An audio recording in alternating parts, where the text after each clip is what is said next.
Hello, future doctors. I welcome you all to this wonderful platform of Cat and Aspirants. So, hello everyone. ইউটিউবের comment সেকশনে, টেলিগ্রামে, হোয়াটসঅ্যাপে অনেকেই প্রশ্ন করছো যে মক টেস্টে তোমরা এখন এত মার্কস স্কোর করছো, তাহলে নিট 2025-এ তোমাদের অ্যাকচুয়াল স্কোর কত হতে পারে। তো চলো এই ভিডিওতে এই বিষয়ে ইন ডিটেলসে আলোচনা করা যাক যে তোমরা এখন মক টেস্টে যে মার্কস স্কোর করছো আফটার 40 to 45 ডেজ যখন তোমরা নিট এক্সাম দেবে তখন তোমাদের মার্কস কোথায় গিয়ে দাঁড়াতে পারে। দেখো, প্রথমত তোমরা একটা জিনিস বোঝার চেষ্টা করো যে জেনারেলি 3 ধরনের টেস্ট তোমরা দিয়ে এসেছো এতদিন, যার মধ্যে একদম আর্লি স্টেজে যখন তোমরা প্রিপারেশনটা স্টার্ট করেছিলে তখন অনেকেই চ্যাপ্টার ওয়াইজ টেস্ট দিয়েছো, তারপর পার্ট ওয়াইজ টেস্ট দিয়েছো, যে ধরো ক্লাস 11-এর ফিজিক্স কেমিস্ট্রি অ্যান্ড বায়োলজি নিয়ে একটা আলাদা টেস্ট দিয়েছো, অ্যান্ড ক্লাস 12-এর ফিজিক্স কেমিস্ট্রি বায়োলজি নিয়ে আলাদা টেস্ট দিয়েছো, বা বিভিন্ন কোচিং ইনস্টিটিউট বিভিন্ন রকমভাবে এই পার্ট ওয়াইজ টেস্টগুলো অ্যারেঞ্জ করে, সেই অনুযায়ী হয়তো তোমরা পার্ট ওয়াইজ টেস্টটা দিয়ে এসেছো, আর এখন তোমরা ফুল সিলেবাস টেস্ট অ্যাটেন্ড করছো। দেখো, চ্যাপ্টার ওয়াইজ টেস্ট আর পার্ট ওয়াইজ টেস্টে বেসিক্যালি তোমরা এটা অ্যানালাইসিস করতে পারবে ভালো মতো ভাবে যে তোমাদের উইক পার্ট কোনগুলো, আর যখন তোমরা ফুল সিলেবাস টেস্ট দেবে, ফুল সিলেবাস টেস্ট থেকে তোমরা বেসিক্যালি এটা অ্যানালাইসিস করতে পারবে যে আলটিমেটলি যখন তোমরা পেন অ্যান্ড পেপার মোডে এক্সাম সেন্টারে গিয়ে নিট এক্সামটা দেবে তখন তোমরা অ্যাকচুয়ালি কত মার্কস স্কোর করতে পারবে। তো তোমরা যদি কেউ এখনো চ্যাপ্টার ওয়াইজ টেস্ট বা পার্ট ওয়াইজ টেস্ট দিয়ে আসছো, তোমাদের উচিত ফুল সিলেবাস টেস্টে নিজেদেরকে শিফট করা। আচ্ছা, এবারে তোমরা যে টেস্টগুলো দিচ্ছ সেই টেস্টগুলো তোমরা কীরকম কোশ্চেন প্যাটার্নের উপরে ভিত্তি করে দিচ্ছ সেটাও কিন্তু ম্যাটার করে। কেন ম্যাটার করে? কেননা তোমরা যদি নিটের কোশ্চেন পেপারটা দেখো, মানে এনটিএ যেরকম কোশ্চেন পেপার নিটে করে, সেই কোশ্চেন পেপারটাকে তোমরা যদি খুব ভালো মতোভাবে অ্যানালাইসিস করো, তোমরা দেখবে যে 60 to 70% কোশ্চেন এরকম থাকে যে কোশ্চেনগুলো ডাইরেক্টলি এনসিআরটির লাইন তুলে কোশ্চেন করে। বিশেষত আমি যদি বলি বায়োলজির ক্ষেত্রে, তাহলে বায়োলজির ক্ষেত্রে তোমরা একটা জিনিস লক্ষ্য করবে, বায়োলজিতে কিন্তু অন অ্যান এভারেজ আমি বলবো 70%-এর বেশি কোশ্চেন এরকম থাকে যে কোশ্চেনগুলো তোমাদের ডিরেক্ট এনসিআরটি বেসড কোশ্চেন হয়, মানে এনসিআরটির লাইন তুলে কোশ্চেন করে, কেমন? আর 30 to 40% কোশ্চেন এরকম হয় যে কোশ্চেনগুলো একটু ট্রিকি কোশ্চেন হয় বা ইউনিক টাইপ কোশ্চেন হয়। বাট এখানে একটা জিনিস মেনশন করে দিই যে এনটিএ কিন্তু জেনারেলি সিলেবাসের বাইরে কোনো কোশ্চেন করে না। এবারে নিটে যে কোশ্চেনগুলো আসে সেই কোশ্চেনগুলো কীরকম টাইপের কোশ্চেন হয়। এক নম্বর হচ্ছে তোমরা দেখবে কোশ্চেন পেপারে অ্যাসারশন রিজন বেসড কোশ্চেন কিন্তু ইদানিং একটু বেশি জিজ্ঞেস করছে, তো অ্যাসারশন রিজন বেসড কোশ্চেন তোমাদের প্র্যাকটিস করা উচিত। 2 নম্বর হচ্ছে match the column based question, যে বাঁদিকে একটা কলাম আছে ডান দিকে একটা কলাম আছে, এবারে এই দুটো কলামের আইটেমসগুলোকে based on their relationship or correspondence এগুলোকে ম্যাচ করতে হয়, ঠিক আছে? এরকম কিছু কোশ্চেন তোমরা পাবে।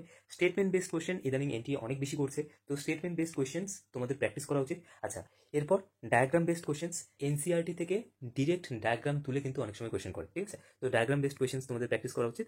আর নিউমেরিক্যালস, ফিজিক্স অ্যান্ড কেমিস্ট্রির ক্ষেত্রে তোমরা জানো নিউমেরিক্যালস তোমাদের জিজ্ঞেস করে। ওকে, তো জেনারেলি এরকম টাইপ অফ কোশ্চেন্স তোমরা নিটের কোশ্চেন পেপারে দেখতে পাবে, কেমন?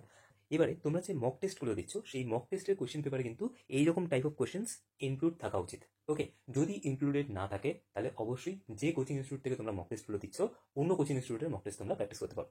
আচ্ছা, এবারে একটা জিনিস আমি মেনশন করবো যে অনেক কিন্তু এরকম রেপুটেড কোচিং ইনস্টিটিউশনস আছে যারা তাদের মক টেস্টের যে কোশ্চেন পেপারটা হয় সেখানে তারা সেই টাইপ অফ কোশ্চেন্স রাখে যে টাইপের কোয়েশ্চেন্স নিটের কোয়েশ্চেন পেপারে এনটি জিজ্ঞেস করে। ফর এক্সাম্পল, তোমরা যদি আকাশের ফুল সিলেবাস টেস্ট সিরিজটা দেখো, তোমরা দেখবে সেখানে জেনারেলি সেই টাইপের কোয়েশ্চেনই জিজ্ঞেস করে যেরকম কোয়েশ্চেন্স নিটের কোয়েশ্চেন পেপারে জিজ্ঞেস করা হয়। ডিফিকাল্টি লেভেলটা সেম থাকে, বাট আকাশের যেটা অ্যাডভান্স ইন্টেন্সিভ টেস্ট সিরিজ আছে সেই টেস্ট সিরিজের কোয়েশ্চেন্সগুলো যদি তোমরা দেখো, সেগুলো আমার পার্সোনালি মনে হয়েছে যে একটু লেভেল আপ কোয়েশ্চেন্স, মানে অতটা হাই লেভেলের কোয়েশ্চেন বা অতটা ডিফিকাল্ট কোয়েশ্চেন জেনারেলি নিটে জিজ্ঞেস করে না, বাট বলা যায় না এই বছর জিজ্ঞেসও করতে পারে, কেমন? বাকি অ্যালেনের মেজর টেস্ট সিরিজ আছে যেখানে তোমরা কোয়েশ্চেন্সগুলো দেখবে মোটামুটিভাবে নিটে যেরকম কোয়েশ্চেন করে সেরকমই কোয়েশ্চেন অ্যালেন তাদের মেজর টেস্ট সিরিজে করে। আচ্ছা, পিডাব্লিউ এবং আলাদা আরও অনেক এরকম রেপুটেড কোচিং ইনস্টিটিউশনস আছে যারা তাদের মক টেস্ট কোয়েশ্চেন পেপারে সেরকম টাইপেরই কোয়েশ্চেন রাখার চেষ্টা করে যেরকম লেভেলের কোয়েশ্চেন্স বা যেরকম টাইপ অফ কোয়েশ্চেন্স এনটিএ তাদের নিটের কোয়েশ্চেন পেপারে জিজ্ঞেস করে। তো আমি ফর দিস ইনস্ট্যান্স এখানে এটা ধরে নিচ্ছি যে তোমরা আমাদেরকে যে মার্কসটা বলছো সেই মার্কসটা তোমরা কোনো একটা রেপুটেড কোচিং ইনস্টিটিউশনের full syllabus test series attend করার পর আমাদেরকে বলছো। ধরে নিচ্ছি কোনো একটা কোচিং ইনস্টিটিউশনে তুমি full syllabus test series attend করেছো and now you are scoring 600 marks, ঠিক আছে? তাহলে উইথিন দিস 40 ডেজ যদি তোমরা সেম কনসিস্টেন্সি মেনটেন করো, যদি তোমরা same level of effort put করে যাও, মানে যতটা এফোর্ট তোমরা এতদিন ধরে পুট করে এসেছিলে, যত ঘন্টা তোমরা পড়াশোনা করছিলে তত ঘন্টা পড়াশোনা যদি করো, যেভাবে তোমরা মিস্টেকগুলোকে অ্যানালাইসিস করে সেই মিস্টেকের উপরে কাজ করছিলে অ্যান্ড উইক টপিক্সগুলোকে আইডেন্টিফাই করে সেই টপিক্সগুলোকে তোমরা অ্যাডিশনালি ভালো মতোভাবে পড়ছিলে, মানে যেটা আমি বলতে চাইছি যেরকমভাবে তোমরা এতদিন পড়াশোনা করে এসছো ঠিক সেরকম কনসিস্টেন্সি মেনটেন করে যদি তোমরা নিটের এক্সামটা দিতে যাও তাহলে তোমরা আরামসে 50 মার্কস বেশি স্কোর করতে পারবে। যে 40-45 দিন সময় তোমাদের হাতে আছে, এই সময়টাকে যদি তোমরা প্রপারলি ইউটিলাইজ করো তাহলে এখন তোমরা মক টেস্ট পেপারে যে মার্কসটা স্কোর করছো নিটের অ্যাকচুয়াল কোয়েশ্চেন পেপারে তোমরা তার থেকে অ্যাটলিস্ট 50 মার্কস বেশি স্কোর করতে পারবে, দ্যাট ইজ ফর শিওর। আচ্ছা, এখানে আমি একটা জিনিস বলে দিই যে যদি কোনো স্টুডেন্ট এরকম আছো যে যারা এখন ধরো 400 বা 500-এর আশেপাশে একটা মার্কস স্কোর করছো, তোমাদের জন্য বলছি তোমরা আগেই ডিমোটিভেটেড হয়ে পড়ো না যে আমি তো অ্যাডিশনালি 50 মার্কস স্কোর করতে পারবো, তো আমার এখন নিট 2026-এর জন্য প্রিপারেশন স্টার্ট করা উচিত। একদমই সেটা করবে না। দেয়ার আর সাম স্টুডেন্টস যারা কিন্তু লাস্ট 40 to 45 ডেজে অ্যাটলিস্ট 150 মার্কস ইমপ্রুভ করেছে, মানে তারা নিটের এক্সামের 40 দিন আগে মক টেস্ট পেপারে যে মার্কসটা স্কোর করছিল, নিটে অ্যাকচুয়ালি তারা 150 থেকে 200 মার্কস বেশি স্কোর করেছে। And that is true. এরকম অনেক স্টুডেন্ট আছে যারা কিন্তু এরকমটা করেছে। তো তোমাদের যদি কেউ এখন এরকম বলে যে এখন তো তুই 400 মার্কস স্কোর করছিস বা 500 মার্কস স্কোর করছিস, you should prepare for NEET 2026 rather than NEET 2025। তো এটা ভেবে তোমরা তোমাদের প্রিপারেশন মাঝখানে একদমই স্টপ করবে না। কেননা আমি যেটা তোমাদেরকে বললাম, দেয়ার আর সাম স্টুডেন্টস যারা কিন্তু লাস্ট 40 to 45 ডেজে অ্যাটলিস্ট 150 মার্কস ইমপ্রুভ করেছে। যারা তোমাদের আশেপাশে নেগেটিভিটি ছড়াচ্ছে, isolate yourself from that persons. পুরো পজিটিভ অ্যাটিটিউড রেখে নিজের 100% এফোর্ট দিয়ে লাস্ট 45 ডেজ ফাইট করো, 4th মে এক্সাম দিয়ে এসো, তারপর তোমরা যা খাবার ভাববে। ঠিক আছে? রাইট নাও ডিমোটিভেটেড হয়ে কেউ প্রিপারেশন প্লিজ ছেড়ে দিও না। Stay motivated, have faith in yourself. যতটা সম্ভব ততটা বেশি এফোর্ট পুট করো। যেটুকু টাইম এখন বেঁচে আছে এইটুকুন টাইমের মধ্যে যতটা সম্ভব তোমরা কোয়েশ্চেন পেপার বেশি প্র্যাকটিস করো, মক টেস্টগুলো দাও, মিস্টেক অ্যানালাইসিস করো, অ্যান্ড পাশাপাশি পজিটিভ অ্যাটিটিউড রাখো। আগেই হাল ছেড়ে দিও না, কেমন? এই লাস্ট 45 ডেজে তোমাদের 100% এফোর্ট দিয়ে ফাইট করো, and you know hard work pays off. আচ্ছা, এখানে আমি আরেকটা জিনিস মেনশন করে দিই যে অনেকেই হয়তো দেখবে যে কোনোবার তোমরা মক টেস্টে একটা মক টেস্টে তোমরা 590 স্কোর করছো, আরেকটা মক টেস্টে দেখা গেলো তোমরা 610 স্কোর করছো, আরেকটা মক টেস্টে দেখা গেলো তোমরা 605 স্কোর করছো। তো এইরকমভাবে তোমরা দেখতে পারবে যে তোমাদের মক টেস্টের যে নাম্বারটা আছে সেটা ফ্ল্যাকচুয়েট করছে।